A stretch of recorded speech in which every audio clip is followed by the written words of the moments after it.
Assalamualaikum warahmatullahi wabarakatuh. Ya, apa kabar anak-anak? Semuanya sehat kan?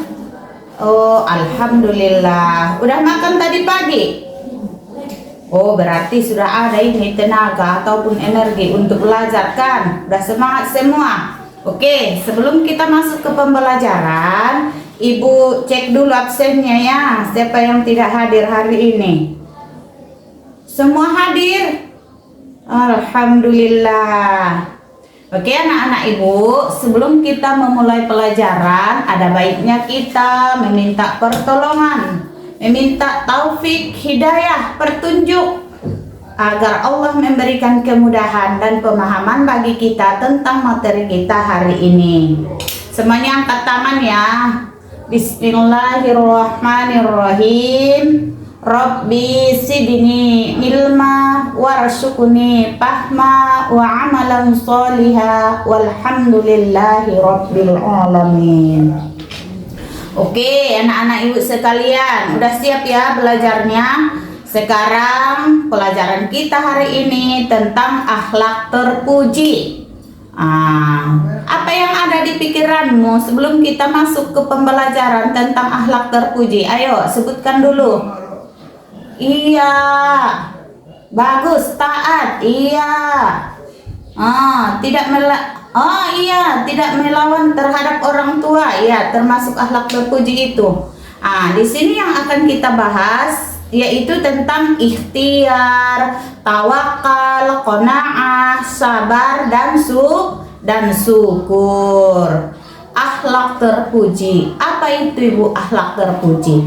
Akhlak terpuji itu adalah perilaku yang baik, ajaran Islam, norma yang berlaku. Apa Bu maksudnya? Perilaku yang baik menurut ajaran-ajaran Islam ataupun norma-norma yang berlaku. Itulah yang dikatakan dengan akhlak terpuji. Yang pertama yang akan kita bahas di sini yaitu tentang ikhtiar. Ikhtiar kalau dalam bahasa artinya itu memilih. Memilih. Terus usaha, kerja keras. Orang yang berikhtiar itu namanya berikhtiar, kita harus melakukan usaha-usaha untuk mendapatkan apa yang kita inginkan ataupun apa yang kita cita-citakan. Kerja keras, bekerja keraslah, bekerjalah dengan giat, bekerjalah dengan seoptimal, sebaik mungkin untuk mendapatkan apa yang kita cita-citakan ataupun apa yang kita inginkan. Di sini ada Ibu tunjukkan dalil Al-Qur'an surah Ar-Ra'd ayat 11 tentang ikhtiar. A'udzubillahi minasyaitonirrajim. Bismillahirrahmanirrahim. Innallaha la yughayyiru ma biqaumin hatta yughayyiru ma bi anfusihim. Maksudnya apa Bu? Sesungguhnya Allah tidak akan merubah suatu kaum sebelum mereka mau mengubah nasib ataupun diri mereka sendiri.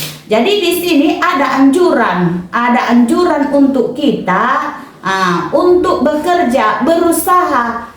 Untuk apa? Untuk merubah keadaan kita. Kalau kita sekolah kan dulunya kita itu belum bisa membaca kan, kalau waktu di SD kita belum bisa membaca, tetapi karena usaha-usaha yang kita lakukan akhirnya kita sekarang pandai membaca, pandai mengaji. Itulah usaha-usahanya, itulah yang dikatakan dengan ikhtiar. Coba lihat contoh yang Ibu tunjukkan ini. Di sini tentang bekerja.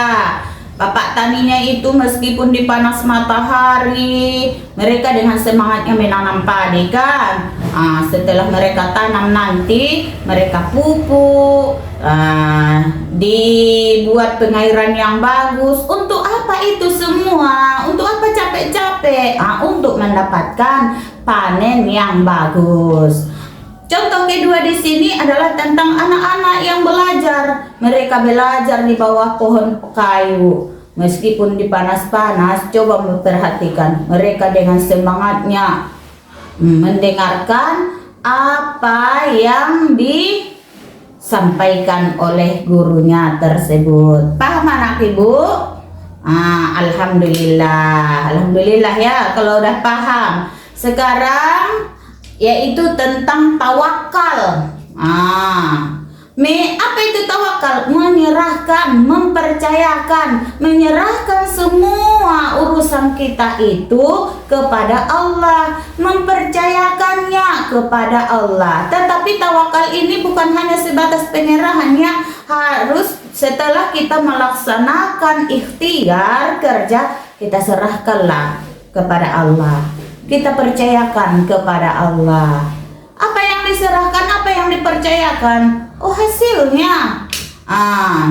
Sini ada firman Allah dan Al-Quran surah Al-Ma'idah ayat 23. Bismillahirrahmanirrahim. Wa 'alallahi fatawakkalu in kuntum mu'minin. Dan kepada Allah lah kita bertawakal jika kita termasuk orang mukmin. Kita semua yang ada di sini orang mukmin kan? Ada di sini yang tidak mukmin. Oh iya, makanya kita harus bertawakal. Bagaimana ibu cara bertawakal? Sini ibu contohkan. Setelah kita berusaha semaksimal mungkin, setelah ikhtiar yang tadi ya, kita serahkanlah. Caranya bagaimana? Memohonlah kepada Allah akan hasil yang terbaik. Berzikir, ingat Allah, ya Allah tolong aku, ya Allah tolong aku, agar mendapatkan hasil yang kita inginkan. Oke anak ibu, lanjut. Qanaah. Qanaah itu apa? Merasa cukup, menerima, ridho terhadap keputusan Allah. Jadi orang yang qanaah ini, dia itu ridho, tidak berkeluh kesah dengan apa yang dia hadapi, apa yang dia miliki. Orang yang qanaah ini biasanya tidak ada nanti itu penyakit bingka-bingkanya, tidak ada iri hati di dalam hatinya. Kenapa? Karena dia sudah bisa menerima keadaannya. Gak ada lagi kata andai-andai di situ. Dalil Al-Quran tentang qanaah yaitu Quran surah Al-Hud ayat 6. Bismillahirrahmanirrahim. Wa ma min dabbatin fil ardi illa 'alallahi rizquha. Semua yang ada di bumi ini sudah ditanggung Allah rezekinya. Contohnya di sini orang yang qanaah. Ibu ini menerima keadaannya. Apa yang dia terima di situ? Berjualan bayar di pasar-pasar. Meskipun panas-panas, dengan ikhlas, dengan ridho dia jalankan. Akhirnya pekerjaannya itu terasa indah. Itu anak ibu.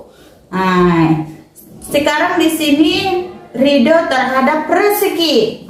Di sini ada sebuah keluarga yang makan apa adanya dengan hasil usahanya, mereka ridho. Jadi makanan itu terasa enak. Paham kan? Oke. Kalau udah paham, kita lanjut nih ke pembahasan selanjutnya, yaitu akhlak terpuji sabar. Ini yang dalam ini pembahasannya. Sabar itu apa? Menahan, mencegah. Apa yang kita tahan? Tahan lidahmu agar tidak bercakap yang tidak sesuai dengan etika atau tidak bercakap kotor. Waktunya di mana? Waktu kita menerima sesuatu hal keadaan yang tidak sesuai dengan harapan. Oke. Mencegah apa bu yang dicegah? Cegah anggota tubuhmu agar apa? Agar tidak melakukan hal-hal yang di luar jalur. Apa bu di luar jalur? Di luar jalur tolkah? Tidak. Maksudnya kalau kamu tidak mendapatkan nilai yang tidak kamu inginkan, kamu jangan marah, jangan buang kertas ujianmu itu, jangan tampar mejamu. Inilah yang harus kamu cegah. Kontrol badanmu itu agar tidak menyakiti hati orang lain, itu sifatmu. Oke, dalil Al-Quran surah Al-Anfal ayat 46 tentang sifat sabar ini ya. Wasbiru innallaha ma'as sabirin. Bersabarlah. Sesungguhnya orang yang sabar itu sesungguhnya Allah bersama orang yang sabar. Orang yang sabar itu bersama Allah. Iya. Mau kan bersama Allah? Mau kan? Oke, jadi bersabarlah. Ayat lain mengatakan inna ma'al usri yusra. Di balik kesusahan pasti ada itu apa? Kesenangan. Kalau kamu mau bersabar. Di sini ada contoh yang mau Ibu tunjukkan nih tentang sifat sabar. Apa yang kamu lihat di situ? Oh, ada ibu-ibu yang sakit ditemani oleh si bapak kan, dengan sabar dia merawat istrinya. Dibawanya berobat, dijaganya. Coba kalau dia tidak sabar, ditinggalkannya, nggak mau dia membawanya ke dokter. Itu parah nanti akibatnya. Oke. Di sini ada contoh sabar yang lain, sabar untuk mendapatkan apa yang dia inginkan. Lihat, coba lihat antrian itu panjang sekali kan? Mereka sabar di bawah panas matahari dengan antrian yang begitu panjang. Untuk apa? Untuk mendapatkan air. Karena waktu itu mungkin di tempat mereka kemarau kan? Jadi mereka harus sabar. Jangan melanggar aturan. Dia tidak menerobos ke depan untuk mendapatkan air. Itulah contoh sabarnya ya. Oke. Dan selanjutnya yang akan kita bahas yaitu tentang syukur. Syukur artinya berterima kasih, pujian, berterima kasih kepada Allah, memuji Allah atas semua rezeki yang kita dapatkan, atas semua keadaan-keadaan yang telah kita rasakan. Biasanya syukur ini letaknya ketika kita menerima nikmat ataupun rezeki. Firman Allah tentang syukur yaitu surah Ibrahim ayat 7. Bismillahirrahmanirrahim. La in syakartum la azidannakum wa la in kafartum inna azabil lasyadid.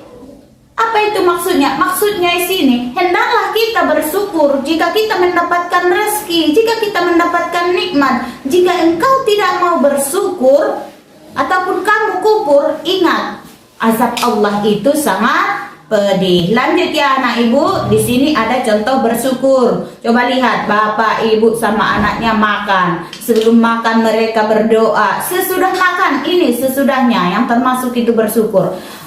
Bapak itu tidak langsung pergi dari meja makan.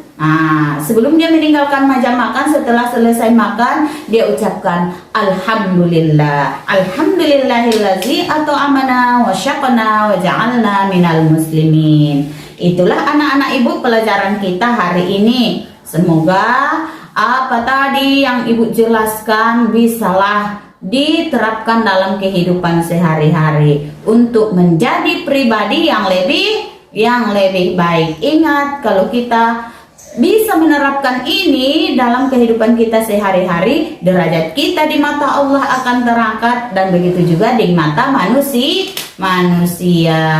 Cukup sekianlah anak-anak ibu pelajaran kita hari ini.